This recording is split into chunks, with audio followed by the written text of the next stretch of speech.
Teachings of Lord Caitanya, the Golden Avatar, a treatise on factual spiritual life.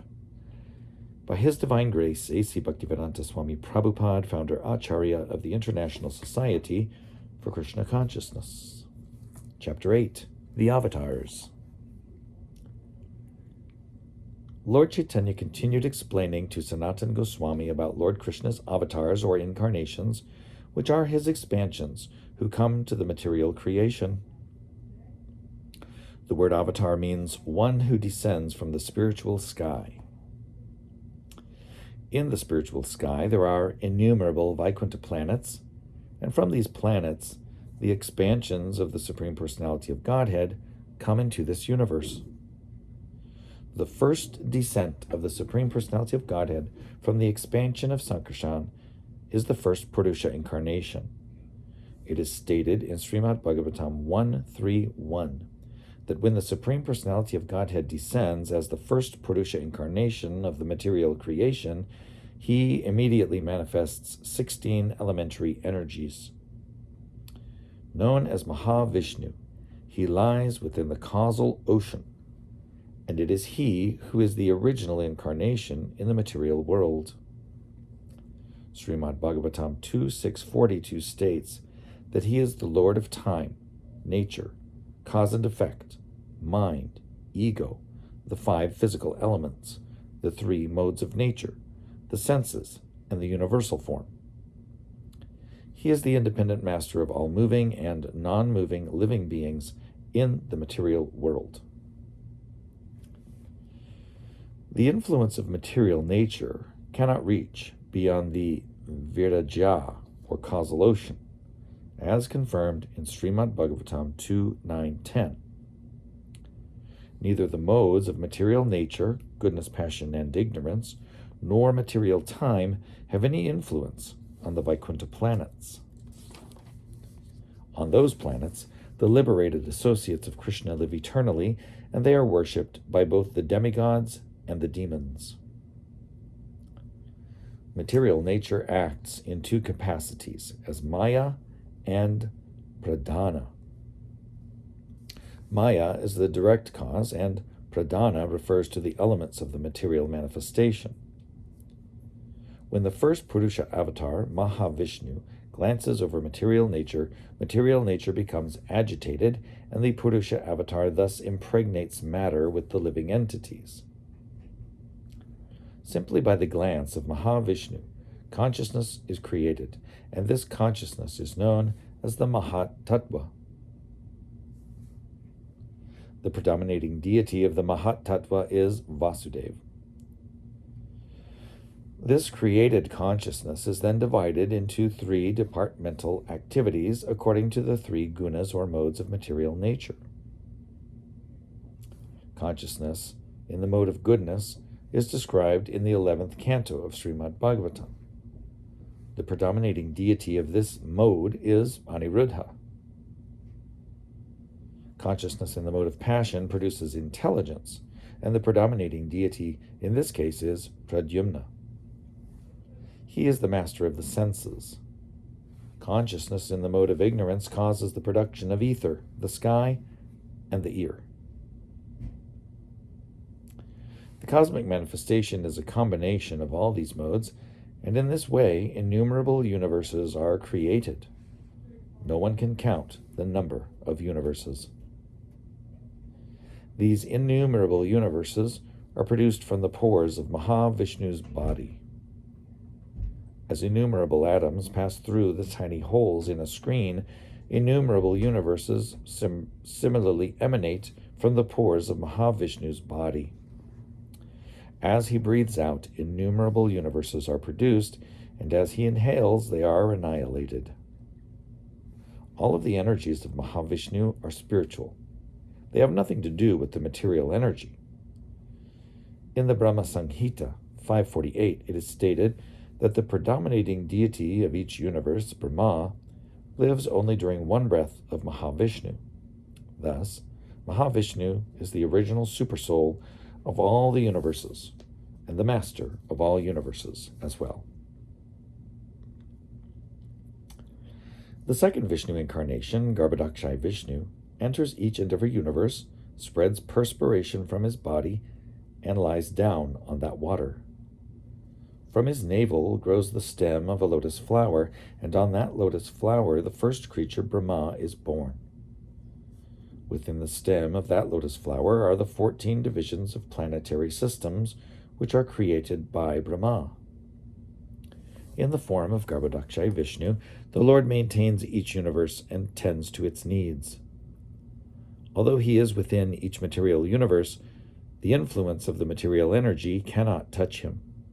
When it is required, this very same Vishnu takes the form of Lord Shiva and annihilates the cosmic creation. The three secondary incarnations, Brahma, Vishnu, and Shiva, are the predominating deities of the 12 modes of material nature. The master of the universe, however, is Garbhodakshayi Vishnu, who is worshipped as the Hiranyagarbha Supersoul. The Vedic hymns describe him as having thousands of heads.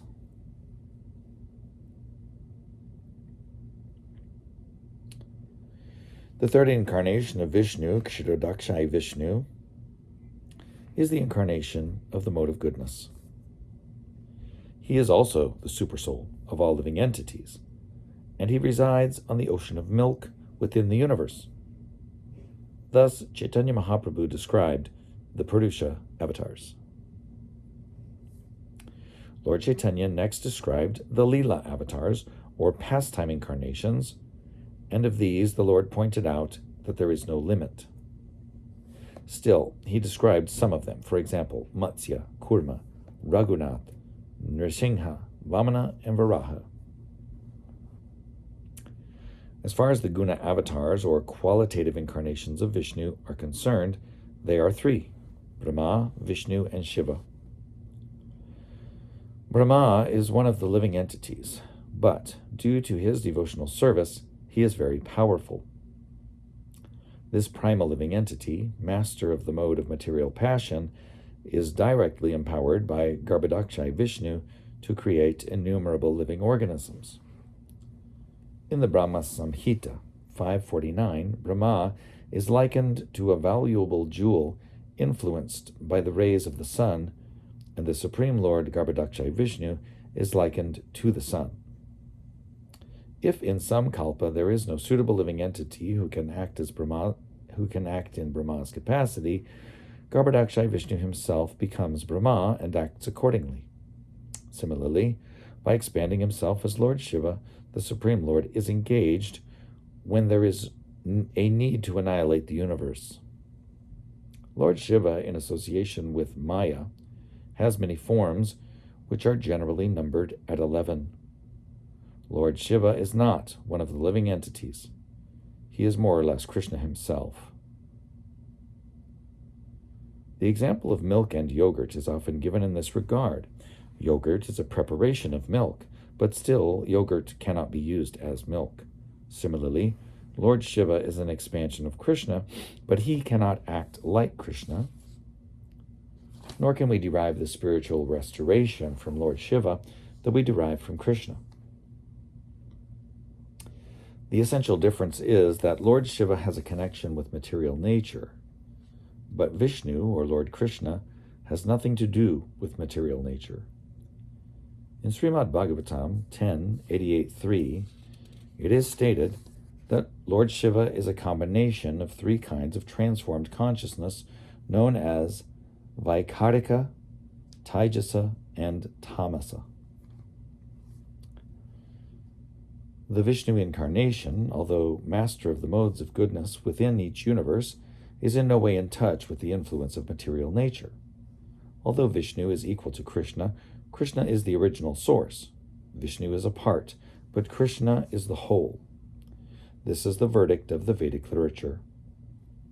The Brahma Samhita 546 gives the example of an original candle which lights a second candle.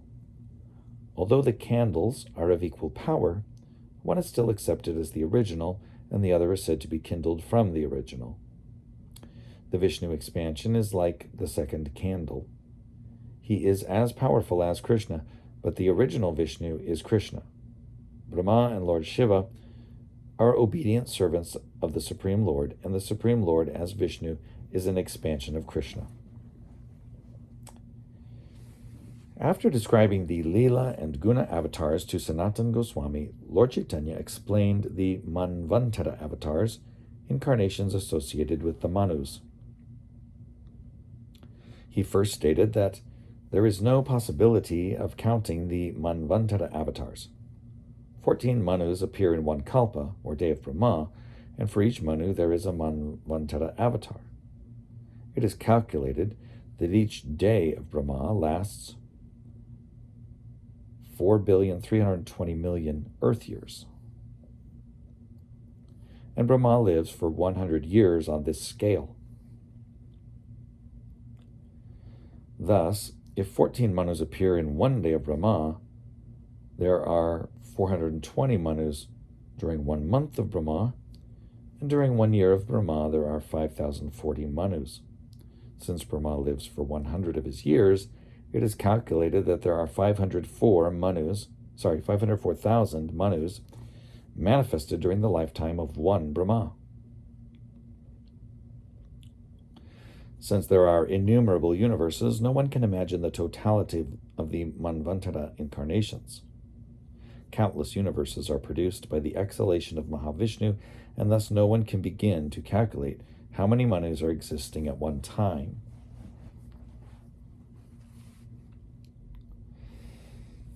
Each Manu is known by a different name. The first Manu is Swayambhuva, and he is a direct son of Brahma. The second Manu, Swarochisha, is the son of the predominating deity of fire. The third Manu is Uttama, and he is the son of King Priyavrata. The fourth Manu, Tamasa, is the brother of Uttama, as is the fifth Manu, Raivata. The sixth Manu, Chakshusha, is the son of Chakshus. The seventh Manu is Vaivasvata, and he is the son of the sun god. The eighth Manu is Savarni, and he is also a son of the sun god, born of a wife named Chaya. The ninth Manu, Daksha Savarni, is the son of Varsha. The 10th Manu, Brahma Savarni, is the son of Upashloka. The 4 other Manus are Rudra Savarni, Dharma Savarni, and Deva Savarni, and Indra Savarni. So I'm going to read that again. The 4 other Manus are Rudra Savarni, Dharma Savarni, Deva Savarni, and Indra Savarni. After describing the Manu incarnations, Lord Caitanya described the Yuga avatars to Sanatana Goswami. There are 4 yugas, or millenniums: Satya, Treta, Dwapara, and Kali. And in each millennium, the Supreme Lord appears in an incarnation of a different color. In the Satya Yuga, the color of the principal incarnation is white. In the Treta Yuga, the color is red.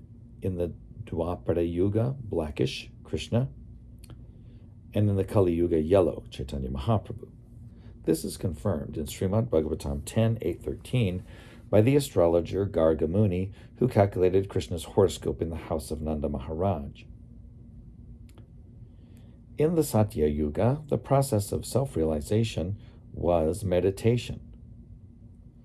And this process was taught by the white incarnation of God. This incarnation gave a benediction to the sage Kardama, by which he obtained an incarnation of the personality of Godhead as his son. In the Satya Yuga, everyone meditated on Krishna, and each and every living entity was in full knowledge. In the present age, the Kali Yuga, people who are not in full knowledge are still attempting various meditative processes not recommended for this age. In the Treta millennium, the process for self-realization was the performance of various sacrifices, and this process was taught by the red incarnation of God. In the Dwapara millennium, Krishna was personally present, and the process of self-realization for everyone in that age was worshiping him. He was blackish in color. He was the incarnation of the Supreme Personality of Godhead himself, and he induced people to worship him, as stated in the Bhagavad Gita. Srimad Bhagavatam 11.5.29 states that in the Dwapara millennium, people generally worshipped the Supreme Lord Krishna by chanting the following hymn.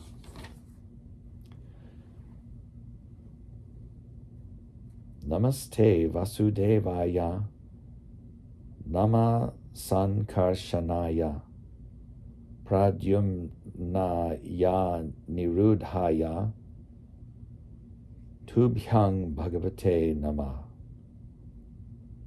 Quote, let me offer my obeisances unto the Supreme Personality of Godhead in the forms of Vasudev, Sankarshan, Pradyumna, and Aniruddha. In the next millennium, the present age, Kali Yuga, the Lord is yellow, and he teaches people the process of attaining love of God by chanting the names of Krishna. This process is shown personally by Krishna in the form of Chaitanya Mahaprabhu, and he exhibits love of Godhead by chanting, singing, and dancing with thousands of people following him. This particular incarnation of the Supreme Personality of Godhead is foretold in Srimad Bhagavatam 11.5.32.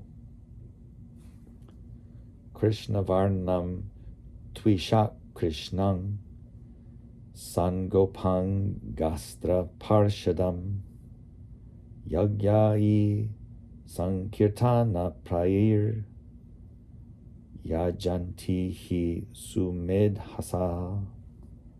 Quote, in the age of Kali, the Lord incarnates as a devotee and is always chanting Hare Krishna, Krishna Krishna, Hare Hare, Hare Rama, Rama Rama, Hare Hare. Although he is Krishna, his complexion is not blackish like Krishna's in Dwapara Yuga, but is golden.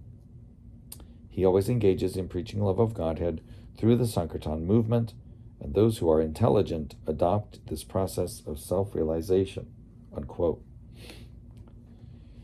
Srimad Bhagavatam 12.3.52 also states, Krite yad dhyayato vishnung tretayang yajato makai dwapare paricharyayang kalotad dhari kirtanat.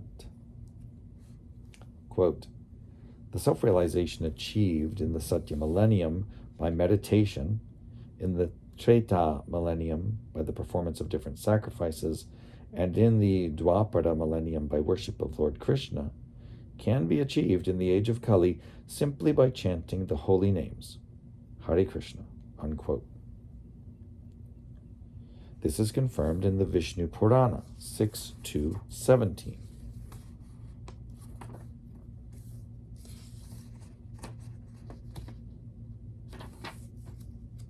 Sorry. Okay. Vishnu Purana 6.2.17. Dhyayan krite yajan yagyais tretayang dwaparer chayan yad apnoti tad apnoti kalo sankirtya keshavam. Quote, in this age, there is no use in meditation, performance of sacrifices, or temple worship.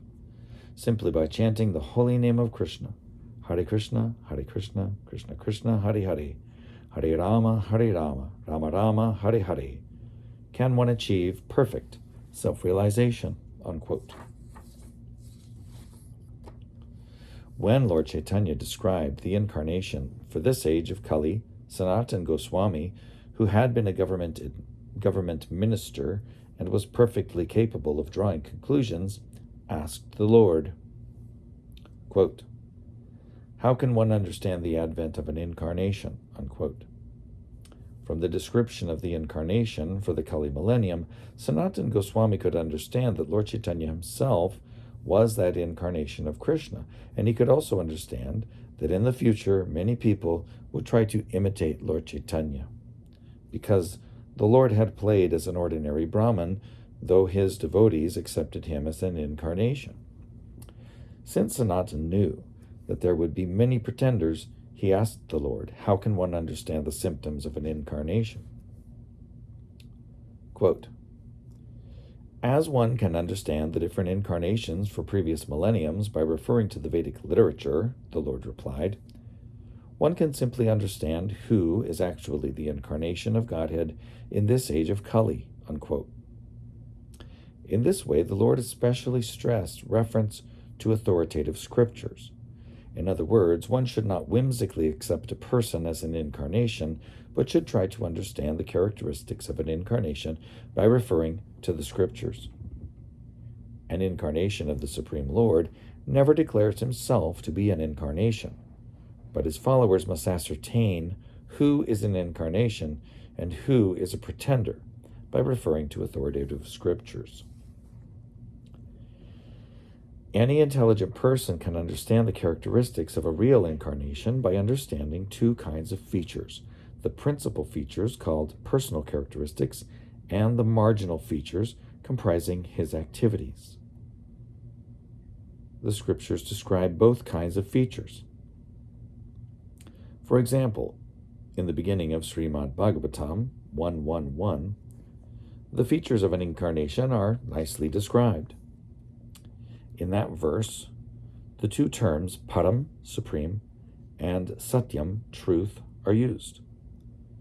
And Lord Caitanya indicated that these words reveal Krishna's principal feature. The other marginal features are that he taught Vedic knowledge to Brahma and incarnated as the Purusha avatar to create the cosmic manifestation. These are occasional features manifested for some special purposes. One should be able to understand and distinguish the principal and marginal features of an avatar. No one can declare himself an incarnation without referring to these two features. An intelligent man will not accept anyone as an avatar without studying the principal and marginal features.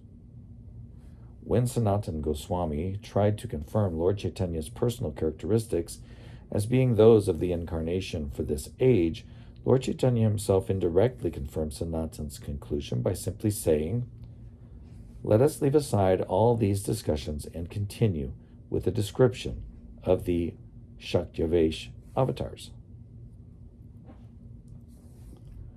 The Lord then pointed out that there is no limit to the Shakyavesh avatars, but that some can be mentioned as examples. The Shakyavesh incarnations are of two kinds, direct and indirect. When the Lord himself comes, he is called a Sakshat, or direct, Shakyavesh avatar. And when he empowers a living entity to represent him, that living entity is called an indirect, or Avesha, incarnation.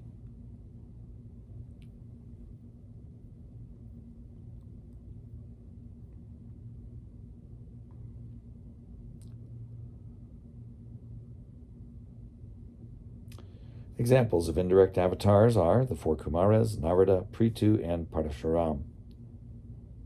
These are actually living entities who are given some specific power by the Supreme Personality of Godhead.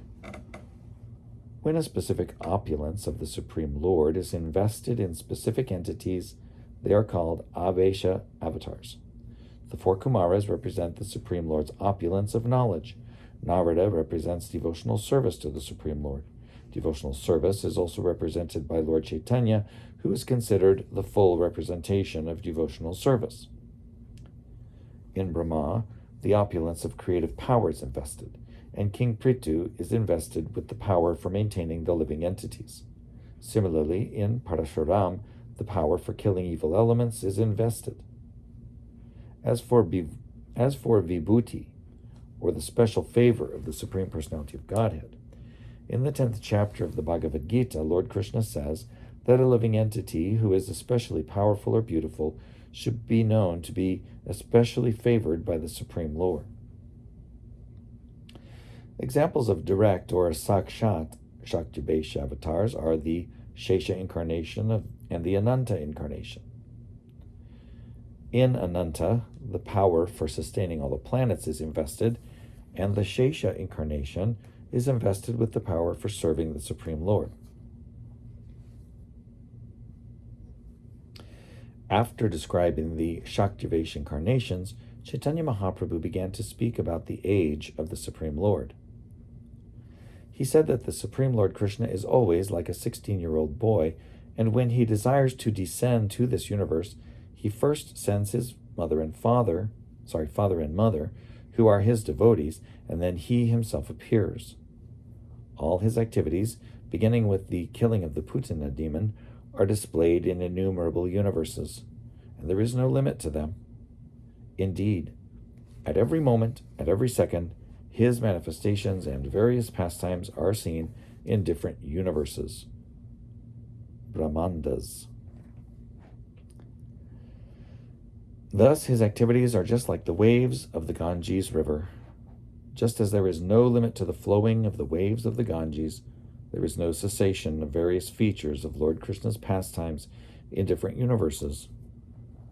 From childhood, he displays many pastimes, and ultimately he exhibits the rasa dance.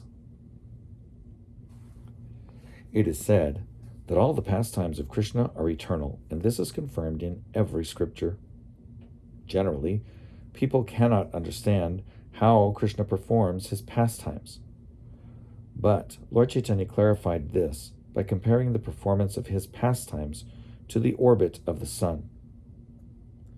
According to Vedic astrological calculations, the 24 hours of a day are divided into 60 dandas.